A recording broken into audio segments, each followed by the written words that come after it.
dengan beranggotakan 3 orang. Yang pertama yaitu ada saya Gina Syakira dengan NIM 14014224484 dengan presensi 12 dengan rekan saya Lam Sabrina Aulia dengan NIM 14014222473 dengan nomor presensi 3. Saya Musti Sidara Hayu dengan NIM 14014224486 dengan nomor presensi 14.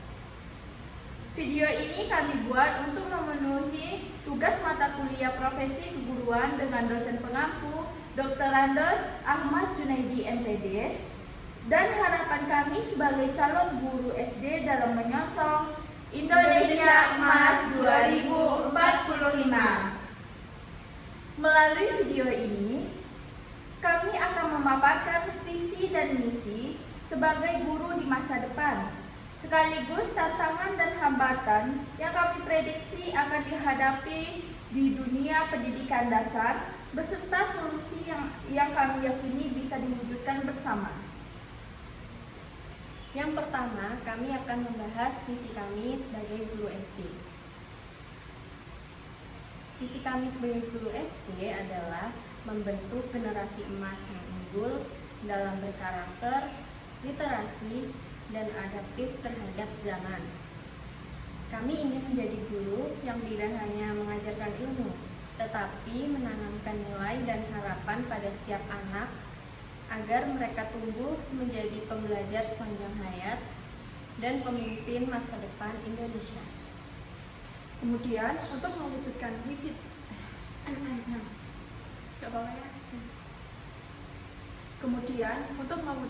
tadi, kami memiliki beberapa visi. Yang pertama yaitu menggunakan metode pembelajaran yang aktif dan menyenangkan seperti project based learning. Yang kedua, mengintegrasikan teknologi secara bijak dalam pembelajaran, termasuk menggunakan media digital yang relevan. Kemudian yang ketiga, menumbuhkan karakter visual sejak dini melalui pembiasaan, keteladanan, dan komunikasi empatik. Kemudian yang keempat, mengintegrasikan kearifan lokal dan budaya bangsa dalam materi pembelajaran dan kegiatan sekolah. Kemudian yang kelima, berkolaborasi dengan orang tua dan masyarakat sebagai mitra dalam mendidik anak. Tentu menjadi guru itu tidak mudah. Banyak tantangan besar yang dihadapi untuk menjadi guru. Di antaranya kesenjangan akses teknologi. Tidak semua daerah di Indonesia ini memiliki akses teknologi yang sama. Di kota, peserta didik mudah belajar pakai internet dan perangkat digital. Tapi di daerah kecil, banyak yang belum punya fasilitas itu. Jadi pembelajarannya kurang maksimal. Selanjutnya ada kurangnya minat belajar akibat dominasi gawai dan media sosial. Banyak peserta didik sekarang lebih senang main HP dan buka media sosial daripada belajar. Akibatnya, mereka jadi malas belajar karena sudah terbiasa dengan hiburan yang cepat dan mudah. Selanjutnya ada kompleksitas kurikulum dan perubahan kebijakan yang cepat. Perubahan kurikulum yang cepat membuat guru kewalahan. Mereka harus cepat menyesuaikan diri padahal belum tentu siap. Materinya juga kadang terasa berat dan susah diterapkan di ruang kelas. Yang selanjutnya ada sulitnya belajar keterampilan baru. Sekarang, peserta didik perlu menguasai banyak keterampilan seperti berpikir kritis dan teknologi. Tapi keterampilan itu tidak mudah dipelajari, apalagi kalau tidak ada bimbingan atau cara belajar yang tepat. Selain tantangan yang sudah disebutkan tadi, banyak hambatan yang guru SD hadapi. Seperti yang pertama, hambatan guru SD dalam mengajar. Antara lain, guru merasa kesulitan dalam mengelola kelas yang besar dan beragam, sehingga sulit untuk memberikan perhatian yang cukup pada setiap peserta didik. Lalu, guru tidak memiliki cukup sumber daya dan bahan ajar yang sesuai untuk belajar, siswa dengan kebutuhan khusus. Selanjutnya, guru merasa kurang percaya diri dalam mengajar mata pelajaran tertentu karena kurangnya pelatihan dan pengalaman. Lalu ada guru juga mengalami kesulitan dalam menangani siswa yang memiliki masalah perilaku dan emosional, sehingga mempengaruhi proses pembelajaran dan mengganggu teman-temannya yang lain. Lalu yang terakhir, ada guru merasa beban kerja yang terlalu berat dan kurang waktu untuk mempersiapkan pelajaran yang efektif. Lalu hambatan yang nomor 2 yaitu hambatan yang guru temui dalam mengembangkan pembelajaran. Seperti yang pertama, ada ingin menggunakan metode pembelajaran yang lebih inovatif dan interaktif, tetapi tidak memiliki cukup sumber daya dan dukungan. Lalu guru merasa kesulitan dalam mengembangkan kurikulum yang sesuai dengan kebutuhan siswa dan standar pendidikan. Selanjutnya, guru ingin meningkatkan kemampuan siswa dalam berpikir kritis dan kreatif, tetapi tidak tahu bagaimana cara untuk melakukannya. Selanjutnya, guru merasa kurangnya kesempatan untuk berkolaborasi dengan guru lain dan berbagi pengalaman. Yang terakhir, guru ingin menggunakan teknologi dalam pembelajaran, tetapi tidak memiliki cukup pengetahuan dan keterampilan. Yang ketiga, ada hambatan guru dalam menghadapi tantangan. Yang pertama, guru merasa stres dan kelelahan karena beban kerja yang terlalu berat dan kurangnya dukungan. Selanjutnya, guru merasa kesulitan dalam menghadapi perubahan kebijakan pendidikan yang cepat dan tidak pasti. Lalu ada guru ingin meningkatkan kualitas pembelajaran tetapi tidak tahu bagaimana cara mengatasi tantangan yang ada.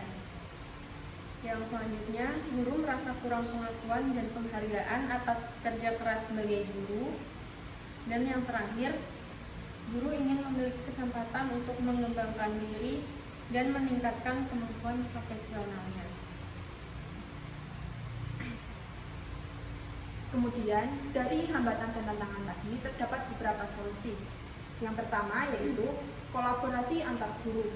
Kolaborasi antar guru berarti guru-guru saling bekerja sama, berbagi pengalaman, metode belajar, dan solusi atau masalah yang mereka hadapi di dalam kelas. Misalnya, guru matematika bisa berbagi cara mengajarkan konsep yang sulit supaya lebih mudah untuk dipahami oleh peserta didik. Dengan kolaborasi, guru tidak merasa sendiri dan bisa saling membantu untuk meningkatkan kualitas pembelajaran. Hal ini juga bisa memperkuat rasa kebersamaan dan profesionalisme di antara guru. Kemudian yang kedua adalah pelatihan berkelanjutan. Pelatihan berkelanjutan adalah program atau kegiatan yang dilakukan oleh guru secara rutin untuk memperbaharui pengetahuan dan keterampilan mereka. Dunia pendidikan dan kebutuhan peserta didik terus berubah. Jadi, guru harus selalu belajar hal baru yang baik dari teknologi, metode belajar, hingga pendekatan psikologis terhadap peserta didik. Dengan pelatihan yang terus-menerus, guru jadi lebih siap menghadapi tantangan dan bisa mengajar dengan lebih efektif. Kemudian yang ketiga, inovasi lokal berbasis kebutuhan siswa. Jadi, inovasi lokal artinya guru dan sekolah menciptakan atau menerapkan ide baru yang sesuai dengan kondisi dan kebutuhan spesifik siswa di daerah mereka. Misalnya, di daerah yang banyak siswa suka musik, guru bisa mengintegrasikan musik dalam pembelajaran supaya lebih menarik. Atau di daerah dengan keterbatasan teknologi, guru mungkin menggunakan metode kreatif tanpa harus menggunakan gadget. Jadi, inovasi ini tidak dipakai standar dari luar, namun disesuaikan dengan realita lokal dan kebutuhan peserta didik. Selanjutnya yaitu guru tidak bisa bekerja sendiri dan butuh sistem kuat. Jadi guru bertugas mengajar dan membimbing peserta didik, tetapi mereka bukan satu-satunya faktor penentu keberhasilan pendidikan. Jadi mereka butuh dukungan dari berbagai pihak, seperti pemerintah untuk membuat kebijakan yang mendukung, orang tua untuk mendukung pembelajaran di rumah, masyarakat untuk menciptakan lingkungan yang kondusif, dan fasilitas yang memadai seperti ruang kelas yang layak, alat belajar, dan teknologi.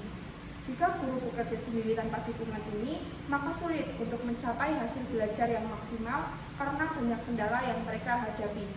Kemudian yang kelima yaitu memberikan dukungan dan apresiasi kepada guru. Dukungan dan apresiasi kepada guru ini terbagi menjadi dua, dalam berbentuk nyata dan berbentuk non-nyata. Yang berbentuk nyata ini bisa dilakukan dengan penyediaan fasilitas yang lengkap, kebijakan yang adil dan mendukung, serta pelatihan rutin yang intensif dan layak, serta lingkungan kerja yang kondusif. Untuk dukungan non nyata yaitu memberikan penghargaan, pengakuan, dan ucapan terima kasih yang tulus. Ini penting supaya guru merasa dihargai dan termotivasi untuk berkontribusi. Menjadi guru di jenjang SD bukanlah pekerjaan yang mudah. Berbagai tantangan muncul dari kondisi eksternal seperti kesenjangan akses teknologi, pengaruh negatif media sosial, hingga kompleksitas kurikulum dan keterbatasan keterampilan. Selain itu, guru juga menghadapi hambatan dalam proses mengajar, mengembangkan pembelajaran, dan menyelesaikan diri dengan perubahan yang cepat di dunia pendidikan. Semua ini membuat peran guru semakin kompleks dan menuntut kesiapan mental, pengetahuan, dan keterampilan yang terus diperbarui. Untuk menjawab tantangan tersebut, guru tidak bisa berjalan sendiri. Diperlukan upaya kolektif melalui kolaborasi antar guru, pelatihan berkelanjutan, dan inovasi pembelajaran berbasis kebutuhan lokal. Selain itu, sistem pendidikan yang kuat harus mendukung guru, baik dari sisi kebijakan, fasilitas, maupun lingkungan sosial. Ketika guru mendapatkan dukungan yang memadai, mereka akan lebih mampu menciptakan pembelajaran yang bermakna, relevan, dan menyenangkan bagi peserta didik. Akhirnya, penting bagi kita semua untuk memberikan penghargaan dan apresiasi yang layak kepada para guru.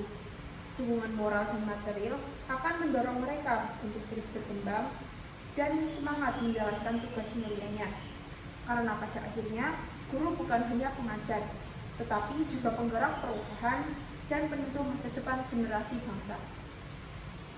Menuju Indonesia Emas 2045, mari kita jadikan sekolah dasar sebagai fondasi kuat bagi generasi penerus bangsa.